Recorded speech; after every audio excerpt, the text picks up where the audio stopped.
Hay un patrón que siempre se repite y que me ocurre personalmente, que es que cada vez que hablo algo de alguna optimización que logré para MySQL o para otra base de datos, cambiando al SQL, siempre suele haber comentarios tanto en mi blog como en Twitter de usa no SQL o no SQL, cuando se refiere a las bases de datos tan no SQL, aquellas que en general no utilizan el lenguaje SQL y que lo que significa que básicamente no son relacionales, sino que tienen otro tipo de almacenamiento y tratamiento de los datos. Generalmente, estos tipos de bases de datos están basados en clave y valor. Se almacenan los valores con la clave, que es por la que se accede, y luego tienen valores que pueden diferir, ¿no? Algunas están optimizadas para valores libres, otras para tablas en el sentido de tener campos, diferentes campos. Algunas pueden tener solamente un índice, otras pueden tener varios, pero la idea genérica es almacenar la clave y valor. La mala noticia para esta gente no SQL es que los no SQL no es algo novedoso. De hecho, la base de datos no SQL más utilizada actualmente es la Berkeley DB. La Berkeley DB es un código que pasaron del código de PT original al BSD, al Unix de Berkeley, y esto ocurrió en el año 86, y este código está basado en el DBM de Ken Thompson para el Unix de AT&T, que se hizo en el año 79, y que anteriormente ya existían métodos de almacenamiento de accesos similares. Inclusive en la década del 60, cuando se programaba con COBOL, los ficheros indexados, que inclusive tenían métodos más potentes como el ISAM, utilizaban los mismos mecanismos, es decir, no es que sea una cosa novedosa. Por otro lado, el NoSQL en general es un subconjunto de lo que se puede hacer con una base de datos relacional, lo que implica que prácticamente cualquier tipo de operación que pueda hacer un NoSQL seguramente se puede hacer en una base relacional y prácticamente con el mismo rendimiento y eficiencia. Bien, ¿qué es lo que hizo poner de moda el NoSQL? Algunos dicen que todo comenzó esta moda con el diseño de los Big Tables de Google, que también está basado en ideas del Dynamo que hicieron en Amazon, que básicamente trataban de bases de datos que parecían relacionales, tienen la idea de tablas, tienen un dialecto de SQL muy simplificado, no permite uniones, pero que estaba pensado para sistemas distribuidos y tolerantes a fallos. Y este fue el principio fundamental del desarrollo y de la moda de las bases de datos no SQL, es decir, distribución de los datos o bases de datos distribuidas y alta disponibilidad. ¿Qué pasaba con las bases de datos relacionales? Las bases de datos relacionales cumplen ciertas condiciones. Cualquier base de datos relacional moderna cumple con las condiciones lo que llamamos ACID. ACID son de las siglas en inglés de atomicidad, consistencia, isolation por aislación y durabilidad.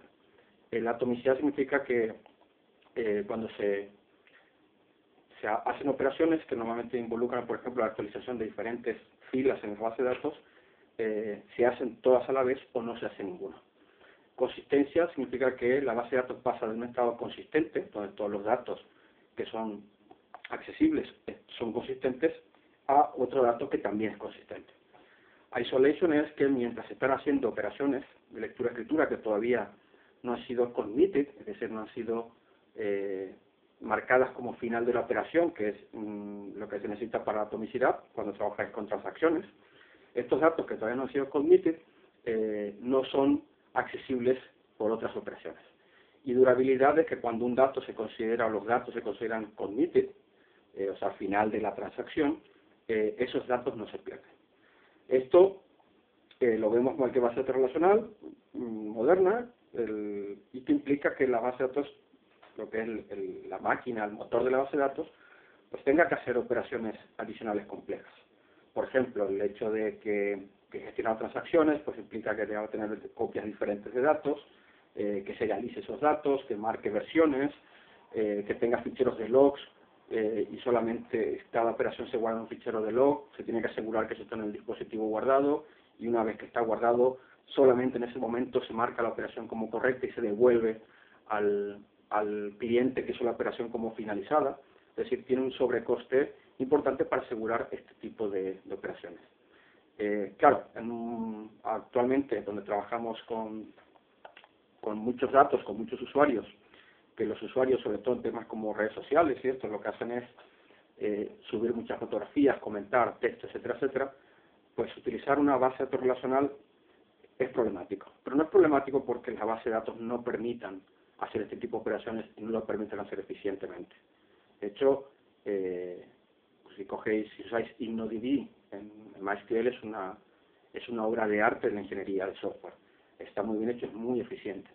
Lo que pasa es que al trabajar con tantos datos y que interesa que haya alta disponibilidad, la alta disponibilidad es un requisito casi fundamental en cualquier sitio web muy visitado, es decir,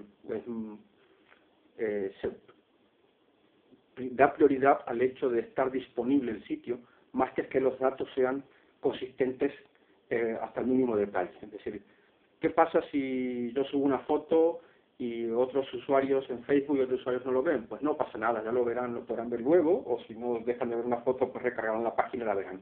O sea, no hace falta que sea aquello de una consistencia con tanta precisión. Que no veo algún tweet por allí porque me he perdido, tampoco pasa nada, tampoco es tan importante. Ya lo verás o recargas o lo verás por otro lado. De hecho, hay muchas quejas por ahí, ¿qué pasa? Que me pierdo tweets. Y, este tipo de nueva consistencia que se utiliza tanto por los temas de los sitios web y redes sociales es lo que se conoce como consistencia eventual. Es decir, el sistema tenderá, dado un tiempo suficiente, tenderá a que sus datos sean consistentes. Pero durante un periodo de tiempo, que puede ser muy corto o muy largo, no se asegura que haya esa consistencia. Y esto es lo que llamamos consistencia eventual. Y esto se utiliza mucho en sitios web con muchos usuarios, porque para dar esta alta disponibilidad y para dar accesos muy rápidos, entre otras cosas se necesitan que los datos estén replicados. Es decir, tener esos datos disponibles en distintos servidores que pueden estar en el mismo centro de datos o inclusive cuando el sitio es muy grande, inclusive estos datos son replicados geográficamente. Hay datos en la costa este de Estados Unidos, otros en la costa oeste, otros en Europa, otros en Asia. Entonces aquí se complica, es decir, el hecho de usar una base de datos relacional con propiedades ACID hace que esta distribución y consistencia sea bastante complicada. Entonces se deja de lado a estos principios o estas consistencias duras, como el ACID, para tender a una cosa que se llama consistencia eventual, o que también se le conoce como base, que tiene como tres condiciones: que sea básicamente disponible, sub-state en el sentido no se requiere que haya una consistencia inmediata, y que tenga esta capacidad de consistencia eventual. Estas son las características que suelen tener las bases de datos NoSQL. ¿Para qué? Para aumentar la disponibilidad y permitir la replicación de forma bastante más sencilla. Y no hay otro secreto. En realidad, desde el punto de vista técnico, de diseño del lenguaje, las consultas, las cosas que se hacen, NoSQL es una especie de paso atrás en las bases de datos. Es decir, volvemos a mecanismos que se usaban en los años 70 y que en los años 80 se empezaron a dejar de utilizar para permitir esta mayor distribución de datos. Es decir, no es que el NoSQL soluciona un tema técnico de que voy a facilitar las consultas para determinado tipo de datos. Simplemente es disponibilidad.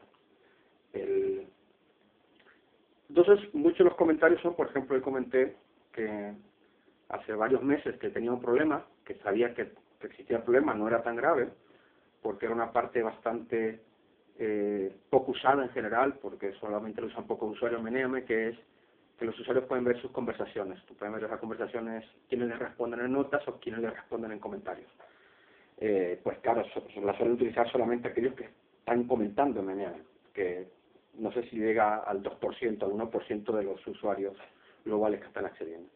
Y esto pues producía ese tipo de consulta, producía pues una demora de 3 a 5 segundos, que es lo que tardaba en hacer esta consulta. Y eso me quedó, sabía que en algún momento tenía que resolver este problema, y no sé qué pasó, anoche me fui a acostar y cuando me acosté me dije, hostia, tengo ese problema, y me quedé pensando y ¡pum! Se me ocurrió. La solución fue bastante sencilla, simplemente uno de los problemas que hay en las bases relacionales es el poco conocimiento que tenemos los informáticos. Entonces lleva bastante tiempo, los programadores, quiero decir, lleva bastante tiempo, yo después de 7 años casi me todavía sigo aprendiendo el tema de base de datos. Entonces hay muchas cosas que no sabemos y vas aprendiendo con las pruebas o porque vas leyendo y te encuentras con ese problema, lees y ves, por ejemplo, uno de los temas típicos que hay en MySQL es que el optimizador de las consultas es muy malo para los subselect. Es decir, yo quiero seleccionar una tabla, un conjunto, y de los números o los datos que tengo aquí, hago un select en otra tabla. Eso es lo que se conoce como subselect. Y esto es lo que se puede aplicar en diferentes casos, también por ejemplo en tema de conversaciones, ¿no? Voy a seleccionar primero la tabla de conversaciones, tengo marcados los códigos, los comentarios, quién responde a cuál, y luego sobre eso selecciono los comentarios. El subselect es muy lento. ¿Por qué es muy lento? Porque para cada comentario que voy a seleccionar en realidad está haciendo un subselect cada vez. Entonces no hay que usar esto. Una forma de hacerlo, de no usar así, es hacer un join directo, es decir, simplemente hacer como poner las condiciones con el where, ¿no? Voy a coger de aquí y de aquí, donde el ID sea igual en ambos. Ese es el join normal que se hace. Pero claro, ahí es lo que estoy mezclando el problema con todas las bases de datos, cuando vas en relaciones, es que se están mezclando bases de datos o tablas muy grandes, como el de comentarios, que tiene 12 millones de elementos y además es texto libre de longitud variable, versus la tabla de conversaciones, que es también una tabla con muchos elementos, tendrá varias decenas de millones, pero que es una tabla muy pequeña que el índice es muy sencillo. Pero al mezclar estos dos, pues se está multiplicando el tiempo. Entonces una forma de hacerlo es el linear join. El inner join es lo mismo, pero tú en el inner join lo que permite es especificar un select dentro del segundo join. Y es igual que un subselect, nada más que unido con un inner join explícito. Y eso se me ocurrió anoche y lo puse. Fijaros que estamos tratando con datos muy estructurados porque tenemos que los comentarios son de un usuario, estos comentarios pertenecen a un enlace que se fue enviado a mi email, y además tengo que cada comentario pues tiene una serie de comentarios que está respondiendo a él.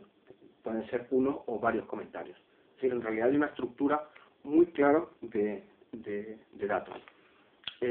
Las bases relacionales son muy buenas para esto, están pensadas justamente para este tipo de cosas. Las no SQLs no están pensadas para relaciones. De hecho, una de las cosas que no tienen las bases de datos no SQL es permitir las uniones. Que las uniones es una de las operaciones algebraicas que permite el SQL. En general, este tipo de cosas no se puede hacer en base de datos no SQL. No se puede hacer directamente en una sola operación. La ventaja es que esto lo haces tú con una base de datos relacional y en una sola operación de lectura pues coges todos los datos que te interesan. Y suelen ser muy rápidos y están bien montados. Y hay formas de hacerlo. En vez de hacer un subselect a lo bestia, pues mira, haz un inner join con un select dentro. Estas son cosas que se aprenden. Bueno, eso se me ocurrió anoche. Sí, era una cosa que ya sabía porque lo solucioné en otras cosas. Si buscáis en Google optimizando consultas de MySQL obsesivamente, pues tenéis un artículo en que explico más o menos estas técnicas. Lo escribí hace tiempo. Pero luego se me ocurrió la forma de cómo hacerlo de forma eficiente para esta conversación. También alguien me contestó, esa estructura de datos es especial para NoSQL. Y ese es el error, es decir, el NoSQL no está pensado para gestionar datos estructurados. Claro que tú lo puedes hacer en la propia aplicación. Es decir, primero cojo los códigos de un comentario de los usuarios, primero cojo usuario, con eso voy a hacer consultas a los códigos de los comentarios respuesta a lo que toque, y con una vez que obtengo un array de esos ID, voy luego con cada uno de esos elementos y hago otra consulta para cada uno de esos elementos a la tabla o al dominio, lo que toque el NoSQL. Pero digamos, tengo que hacer varias consultas para obtener los mismos datos que se obtiene con una sola en una base relacional. Y esta es la diferencia fundamental, sobre todo en desarrollo web. El propio lenguaje SQL, que es un lenguaje basado en álgebra, que permite hacer uniones y especificar cómo recuperar datos haciendo uniones complejas, te permite hacer todo en una sola consulta. Si el cliente, servidor web o la aplicación se conecta con la base de datos, le envía, si yo quiero esto, y el SQL, esta consulta puede ser muy compleja, pero es una. El engine de la base de datos lo analiza, lo optimiza, saca los datos y te devuelve. Y en una sola consulta obtienes los datos que te interesan. Esto con no SQL, pues deberías hacer varias consultas. Y nada es gratis. hacer varias consultas entre una aplicación web o una base de datos por una red, lo que se está agregando es latencia. Por cada consulta se tiene que hacer una conexión por la red, enviar datos, recibir y manipularlo aquí. Eso implica que el usuario de la web pues le tarda más tiempo la página para mostrarse en pantalla, tengo unas latencias adicionales. Y esto diría que es la mayor, en un sitio web, es la mayor ventaja de una base de datos relacional sobre una relacional. Primero, una relacional, la aplicación, la lógica aplicación es mucho más sencilla, la complejidad se lleva a la consulta SQL, y que luego con una sola consulta puedo obtener datos que están relacionados entre ellos pero separados y los tengo de una sola vez. El NoSQL, esto es una desventaja, tienes que hacer más operaciones. El NoSQL no está preparado o no está optimizado para el tratamiento de datos relacionados. La optimización de NoSQL para distribución, replicación y alta disponibilidad. Pero esa es la típica confusión, de confundir que el NoSQL fue como la especie de bala de plata o la bala mágica que soluciona todos los problemas que pueden tener las bases relacionales. Y repito, el NoSQL es un subconjunto de lo que puede hacer una base relacional. Hay artículos por allí, si buscáis por web, pues veréis que hay alguien que ha hecho implementaciones de base de datos NoSQL, de lo que se ha hecho en NoSQL, se la ha llevado a una relación luego en MySQL, ha implementado lo mismo, es decir, poner tablas simples con una clave, y obtiene los mismos rendimientos que obtiene con el NoSQL. Incluso en algunos va más rápido usar MySQL que el NoSQL. ¿Problema de esto? Simplemente el problema es que el MySQL, con una base de datos relacional, con propiedades ACID, pues es más difícil de gestionar la replicación y alta disponibilidad, que tampoco es imposible. Las bases de datos relacionales, todas las modernas, tienen mecanismos muy buenos y muy fiables de replicación. Por ejemplo, un esquema master slave o master esclavo con muchos esclavos, uno o varios esclavos, es una cosa muy fiable, funciona muy bien, suele dar muy pocos problemas y que soluciona, por decir algo, un 99% de los problemas que podéis tener de datos. Luego, incluso para ir más lejos, están arquitecturas como master-master. Yahoo tenía cosas muy raras montadas, tenía master distribuidos geográficamente y se sincronizaban entre ellos con los master, haciendo que los índices, estos autoincrementales, pues se incrementen en vez de 1 en 1, se incrementen de 10 en 10, donde los impares están en uno, los pares en otro, etcétera, etcétera. Pues lograba arquitecturas con MySQL, lograba arquitecturas master-master distribuidas geográficamente. Pero eso no suele ser lo habitual y no se suele recomendar. Dentro de la base de datos en general, cuando se habla de escalar las bases de datos, donde la replicación es una forma de escalar, es decir, cuando tengo muchas consultas y una sola servidor me va a sobrecargar o me va a exigir que compre servidores muy caros, pues entonces lo que se hace es replicar los servidores y hacer que se hagan las consultas a diferentes servidores. Y allí entran a jugar pues estas arquitecturas master-slave, master-master, etc. Dentro de estas arquitecturas hay desde las más simples hasta las más complejas. Es decir, un master-slave sencillo donde las consultas las puedo hacer en cualquiera de los dos y las actualizaciones solamente en el master, es la más fácil, la más sencilla y se implementa muy rápidamente y muy fiable. Y que soluciona casi todos los casos que pueden encontrar. Luego el caso más complicado, donde uno que le llaman particionado funcional. Particionado funcional, por ejemplo, es divido los datos dependiendo de la función o de la lógica de la aplicación. Por ejemplo, en un blog puedo poner en una base de datos los artículos y en otra base de datos diferente los comentarios a los artículos. Entonces, en la aplicación, cuando quiero recuperar los artículos, consulto una base de datos y cuando quiero recuperar los comentarios, me consulto a la otra base de datos. Eso es una forma de particionado muy sencillo, bastante fácil de administrar. Luego está el siguiente que también está muy de moda y que inclusive algunas bases de datos no SQL lo permiten, lo tienen integrado dentro del ecosistema. Creo que MongoDB lo tiene, que se llama sharding. Sharding es una especie de particionar los datos en base a los datos. Por ejemplo, puedo decir los datos de los usuarios que su ID acaba en 1, pues en una base de datos, los que acaban en 2 en otra, los que acaban en 3 en otra, los que acaban en 4 en esta y los que acaban en 5 en esta, etcétera, hasta el 9, de 0 al 9, es decir, podría dividir en 10. Y esto se hace también por lógica de la aplicación. Cojo ID del usuario módulo 10, el número que me dan va a indicar el servidor. Y aunque la idea es muy sencilla, administrar esto es una pesadilla. Una pesadilla porque digo, ahora tengo unos servidores más cargados que otros, pues no puedo simplemente poner otro servidor para tener las peticiones de 4. No, debería duplicar, en realidad debería duplicar todo, pasar de tener 10 servidores a tener 20 y distribuir la carga uniformemente. Y decir, no, mira, yo ahora quiero distribuir de otra forma, voy a distribuirlo de lo que tengan el 1 en un servidor, pero el 11 en servidor diferente, y el 21 en el mismo servidor del 1, y el 31 el mismo que el 11. Pues eso implica que ese tipo de cambios, que con números es bastante sencilla la idea, pero imaginaros que tenéis, yo que sé, por apellidos, por DNIs, por números seguidores. Esto implica que si cambio la operación para obtener en qué servidor del sharding me corresponde, debería reorganizar todos los datos. Es decir, empezar a mover datos, copiar datos de un lado a otro. Y eso suele ser una pesadilla. Se suele utilizar, pero suele ser una pesadilla.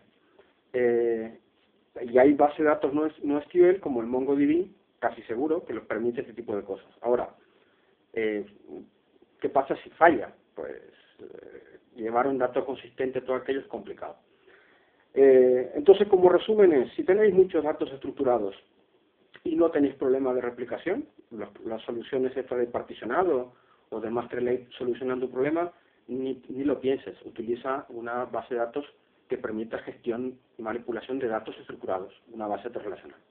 Si tu problema es que necesitas replicación o lo que estás almacenando, por ejemplo, son muchos documentos, muchos, yo qué sé, documentos, fotografías o tal, y donde te va mejor la gestión, un NoSQL, para estos casos, pues utiliza el NoSQL. Pero el NoSQL no es un reemplazo directo de una base de datos relacional. En realidad, pasar a NoSQL implica agregar bastante complejidad en el programa, y agregar muchas más consultas y agregar latencias.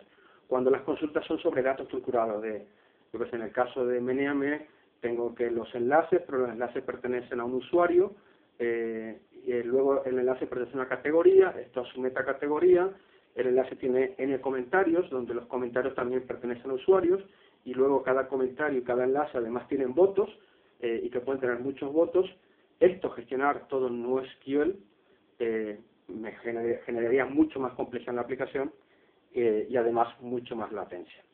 Ahora, si tuviese yo el problema de replicación, que no lo tenemos, pues la opción es el NoSQL, y esa es básicamente la regla fundamental. Y tampoco hay soluciones mágicas, aunque uno diga solución al tema de replicación, tampoco hay soluciones mágicas para ello. Existe un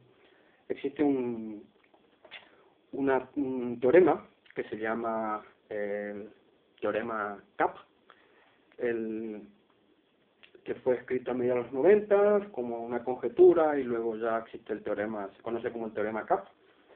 El autor creo que un tal Wheeler, el autor original, y el teorema CAP dice que básicamente una base de datos distribuida, y esto es el área de computación distribuida, básicamente una base de datos distribuida tiene 3 propiedades. Una es consistencia. Consistencia es básicamente que los datos son una aproximación al ACID, pero que básicamente los mismos datos estén disponibles en todos los servidores. La otra es disponibilidad. La disponibilidad es que todas las operaciones, las consultas que se hagan a la base de datos, tienen que acabar con un dato correcto o incorrecto, pero tienen que acabar rápidamente, tienen que tener un límite para acabar. Y la otra es lo que se conoce como tolerancia a particiones. De ahí viene el CAP, por Consistency, Availability y Partition Tolerance, que es, en una base distribuida, pues tienes problemas de que la red de servidores pueden particionarse y no tener conectividad entre ellos. ¿Qué pasa en estos casos? Cuando ocurre una partición, si doy disponibilidad, tengo problemas con la consistencia. Y si quiero asegurar consistencia, así que los datos entre ellos sean consistentes, tengan los mismos datos, no puedo dar disponibilidad, o se hace muy complicado. Es decir, que básicamente se plantea en este teorema CAP que de las 3 características, que son consistencia, atomicidad y tolerancia a particiones, en general se puede asegurar, no es tan estricto, pero en general puede asegurar dos de ellas. Y la tercera, hay una tercera, pues, que no puedo asegurarla. Entonces, si yo quiero asegurar consistencia, por ejemplo, quiero tener consistencia en todo momento, pues no puedo asegurar tolerancia a particiones. Si se exige una partición, tendrás que se tendrá que cortar la disponibilidad, por ejemplo. Es decir, no hay soluciones mágicas para estas, siempre se pueden encontrar algunas soluciones. Por ejemplo, podría yo decir que, mira, cuando tengo una red local, las particiones son muy raras que ocurran. Pues yo me fijo o le doy preponderancia a las dos primeras, y pues, si ocurre una partición, pues luego se intenta recuperar esos datos. Entonces hay mecanismos de cómo recuperarlo, para seguir asegurando las otras y que siga funcionando. Y si quiero asegurar, en cambio, si tengo una base de datos distribuida, pues si quiero asegurar partición a tolerancia a particiones, pues debería relajar lo de consistencia. También debería buscar mecanismos para recuperar consistencia de alguna forma. Y esos son los problemas típicos que también te encuentras con las bases de datos no SQL. Es decir, no todo es tan fácil ni mágico. Lo que pasa es que entre informáticos hay muchos mitos. Una de ellas es que todas las bases de datos son gigantescas. En realidad hay muy pocos sitios web que tengan bases de datos gigantescas. Inclusive una base de datos puede tener 100 millones de entradas. Por ejemplo, cojamos Instagram. Instagram dice que tiene 80 millones de usuarios. Es decir, seguramente tendrá una tabla de usuarios de 80 millones. Pero luego resulta que las fotografías no están almacenadas, no es costumbre guardar una fotografía en la base de datos relacionales, aunque también se puede. Suelen estar almacenadas en un fichero. Y la consulta habitual en un Instagram es tan simple como acceder a la página de una fotografía. Es decir, tengo una tabla de usuarios y una tabla de fotografías que ha subido cada usuario. La consulta es muy sencilla. Yo puedo tener 40 millones de usuarios y puedo tener, no sé, quizás 4.000 millones de fotografías, pero las consultas son muy sencillas y por un solo índice.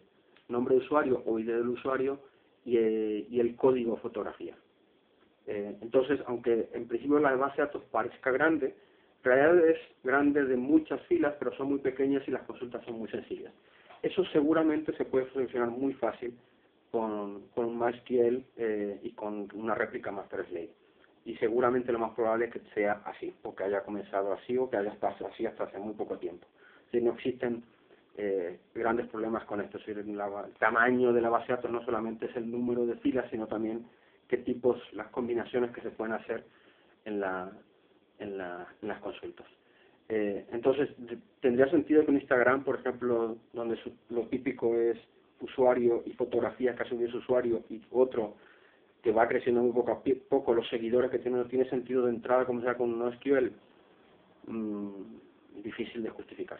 Es mucho más rápido hacerlo y eficiente hacerlo con MySQL o con una base de datos relacional. Y luego, en todo caso, si tienes éxito y tienes tantos millones de usuarios, migrar a un NoSQL ya no es ningún problema. Es decir, nadie ha muerto porque ha tenido que migrar de MySQL a NoSQL. Pero, de nuevo, los NoSQL no están preparados para gestión de datos estructurados. Lo tienes que hacer tú en tu propia aplicación.